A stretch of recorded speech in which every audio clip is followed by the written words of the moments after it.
Hello everyone, welcome back to the channel study with Radha. Guys, आज की इस video में हम डिस्कस करेंगे बिजनेस एथिक्स के कुछ इंपॉर्टेंट एमसीक्यूज को। फर्स्ट क्वेश्चन है हमारा, value and ethics shape the. Value और एथिक्स आकार देती है। तो वैल्यू और एथिक्स जो है वो कॉरपोरेट कल्चर यानी कि कॉरपोरेट सोसाइटी को आकार देती है। तो ऑप्शन नंबर सी हमारा करेक्ट हो जाएगा। नेक्स्ट क्वेश्चन है, the moral principle standards of behaviour और set of value that guides a person action in the work place is called. कार्यस्थल पर किसी व्यक्ति के कार्यों को निर्देशित करने वाले नैतिक सिद्धांतों, व्यवहार के मानकों या मूल्यों के सेट को कहा जाता है। तो इसको हम कहते हैं work place ethics. Okay, option number D हमारा करेक्ट हो जाएगा।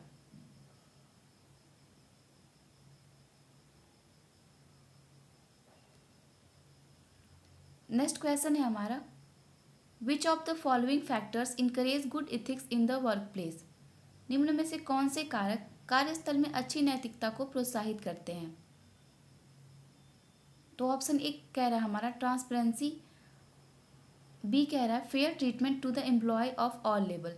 तो ऑप्शन नंबर सी हमारा करेक्ट हो जाएगा, क्योंकि ए और बी दोनों ही इसके प्रोत्साहित करते हैं, दोनों ही सही हैं। तो ऑप्शन नंबर सी करेक्ट हो जाएगा, both A and B.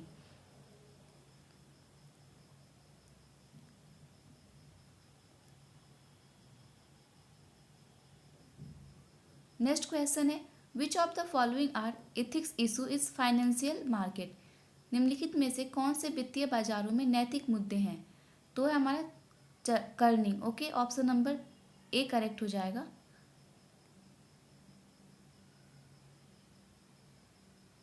Next question है, the trading of a public company stock और अदर सिक्योरिटी लाइक बॉन्ड और stock options by individual which possession of material non public information about the security is called. किसी सार्वजनिक company के stock या अन्य प्रतिभूतियां जैसे ब्रांड या स्टॉक ऑप्शन का व्यापार किसी व्यक्ति द्वारा सामग्री और गैर सार्वजनिक जानकारी के कब्जे के साथ किया जाता है, जिसे कहा जाता है। तो इसको हम कहते हैं insider trading. Okay, option number A हमारा करेक्ट हो जाएगा, इनसाइडर ट्रेडिंग।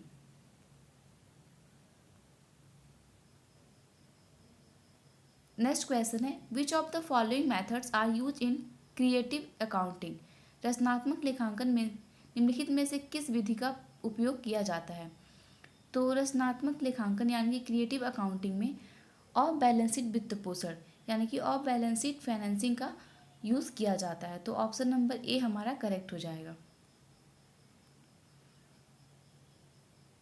नेक्स्ट क्वेश्चन है, कंपनी के वित्त पर अल्पकालिक फोकस को कभी कभी जाना जाता है, तो इसको हम मायोपिक मैनेजमेंट के रूप में भी जानते हैं। तो ऑप्शन नंबर सी हमारा करेक्ट हो जाएगा।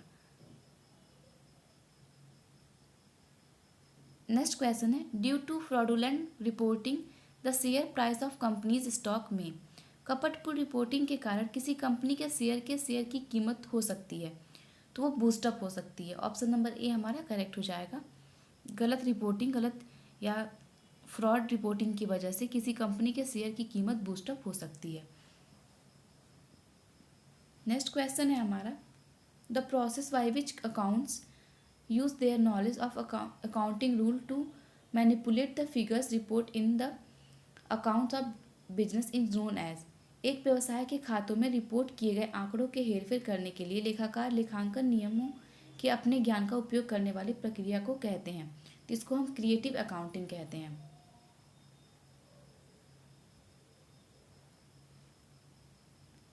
नेक्स्ट क्वेश्चन है हमारा, it is deceptively use by an organization to promote the perception that is its product aims और पॉलिसीज आर इन्वायरमेंटली फ्रेंडली। किसी संगठन द्वारा इस धारणा को बढ़ावा देने के लिए भ्रामक रूप से इसका उपयोग किया जाता है कि उसके उत्पाद, उद्देश्य या नीतियां पर्यावरण के अनुकूल हैं। तो ऑप्शन नंबर सी हमारा करेक्ट हो जाएगा, green washing. Okay, next question है, which of the following alone can ensure effective ethics program in a business enterprise. निम्नलिखित में से कौन अकेले किसी व्यवसाय उद्यम में प्रभावी नैतिक कार्यक्रम सुनिश्चित कर सकता है। तो ये होता है इन्वॉल्वमेंट ऑफ एम्प्लॉयज। ओके, तो ऑप्शन नंबर ए हमारा करेक्ट हो जाएगा। नेक्स्ट क्वेश्चन कह रहा है management function involves identifying and arranging the work and resources needed to achieving the goal that have been. प्रबंध कार्य में निर्धारित लक्ष्यों को प्राप्त करने के लिए आवश्यक कार्य और संसाधनों की पहचान और व्यवस्था करना कहलाता है। तो ये ऑर्गेनाइजिंग कहलाता है। ठीक है, तो ऑप्शन नंबर बी हमारा करेक्ट हो जाएगा, ऑर्गेनाइजिंग। नेक्स्ट क्वेश्चन है हमारा measuring actual performance is the dot dot step involved in the process of controlling. वास्तविक प्रदर्शन को मापना नियंत्रण की प्रक्रिया में शामिल है। तो ये फर्स्ट स्टेप यानी कि पहले कदम की प्रक्रिया में शामिल है। तो ऑप्शन नंबर ए हमारा करेक्ट हो जाएगा। नेक्स्ट क्वेश्चन है dot dot are those individuals who raise ethical concern और इशू टू अदर इनसाइड और आउटसाइड द ऑर्गेनाइजेशन। वे व्यक्ति जो संगठन के अंदर या बाहर नैतिक चिंताओं या मुद्दों को दूसरे के सामने उठाते हैं, तो वो होते हैं सोशल एंटरप्रेन्योर। ठीक है, सामाजिक उद्यमी ये होते हैं, ये आउटसाइड या इनसाइड ऑर्गेनाइजेशन के वे व्यक्ति होते हैं जो कि अंदर या बाहर के नैतिक चिंताओं या मुद्दों को दूसरे के सामने उठाते हैं, उस पर एक्शन लेते हैं। तो ऑप्शन नंबर सी हमारा करेक्ट हो जाएगा, सोशल एंटरप्रेन्योर। नेक्स्ट क्वेश्चन है हमारा इंफॉर्मेशन इज। इंफॉर्मेशन है तो इंफॉर्मेशन एक तरह का कंप्यूटर आउटपुट है। नेक्स्ट क्वेश्चन है हमारा high level of productivity result in. उच्च स्तर की उत्पादकता का परिणाम होता है।